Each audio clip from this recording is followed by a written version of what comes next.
और कन्हैया कुमार पर देशद्रोह का मुकदमा चल रहा है, बेल पर हैं। उन्होंने देश के खिलाफ विरोधी नारे लगाए, जेएनयू अध्यक्ष के रहते उन्होंने देश के टुकड़े करने की बात की, देश की बर्बादी की बात की, कश्मीर की आज़ादी की बात की। तो ऐसे व्यक्ति को कांग्रेस पार्टी लाकर कहीं ना कहीं तेजस्वी यादव पर हावी होना चाहते हैं। उनको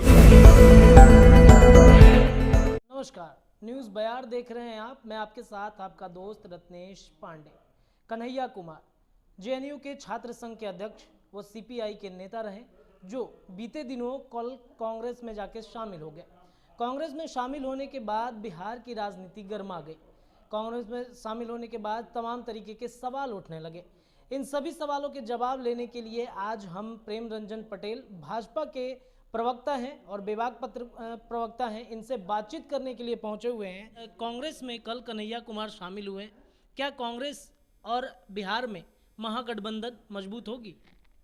देखिए, अब कितना मजबूत होगा ये तो कहना मुश्किल है, लेकिन हाँ, एक दूसरे पर मजबूती दिखाने के लिए कन्हैया कुमार को लाया गया है।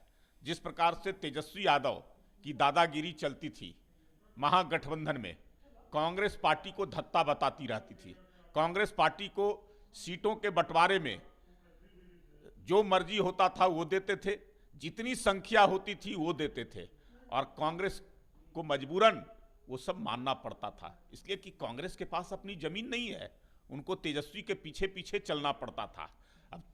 अब तेजस्वी यादव के ऊपर भ्रष्टाचार के मामले लगे हुए हैं और कन्हैया कुमार पर देशद्रोह का मुकदमा चल रहा है, बेल पर हैं।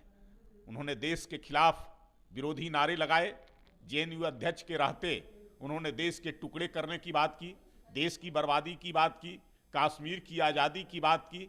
तो ऐसे व्यक्ति को कांग्रेस पार्टी लाकर कहीं ना कहीं तेजस्वी यादव पर हावी होना चाहते हैं।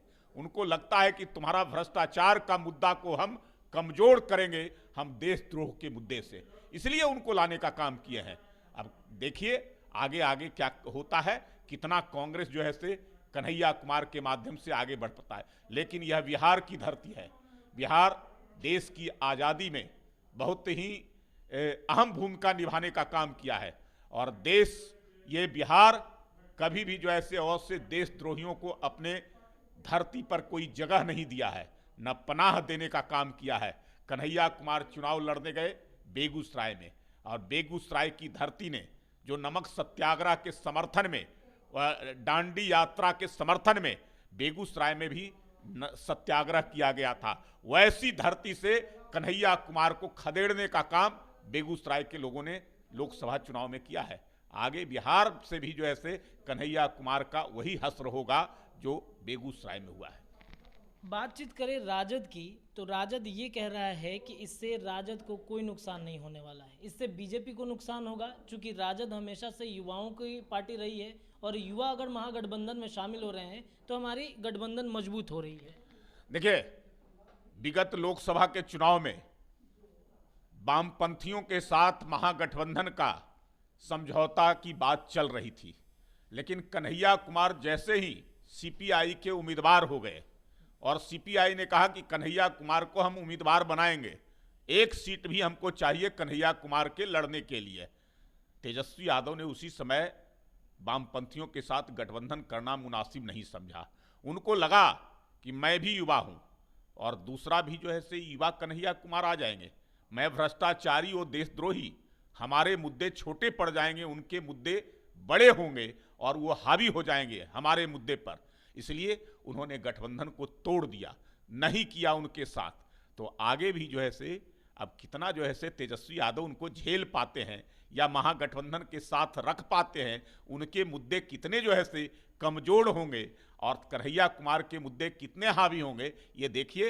एनडीए को कोई नुकसान नहीं होने वाला है। एनडीए लगातार भ्रष्टाचारियों के खिलाफ, देशद्रोहियों के खिलाफ लड़ता रहा है और आगे भी लड़ता रहेगा। जी, बहुत बहुत धन्यवाद। तो ये थे हमारे साथ बीजेपी के प्रवक्ता प्रेम रंजन पटेल, जिन्होंने कहा कि कन्हैया कुमार के आने से भाजपा ना तो कमजोर थी और ना रहेगी, और भ्रष्टाचारियों के खिलाफ लगातार भाजपा आवाज़ उठाते रही है, कार्रवाई करते रही है। तमाम अपडेट्स लगातार न्यूज़ बयार आपको पहुंचाते रहेगा।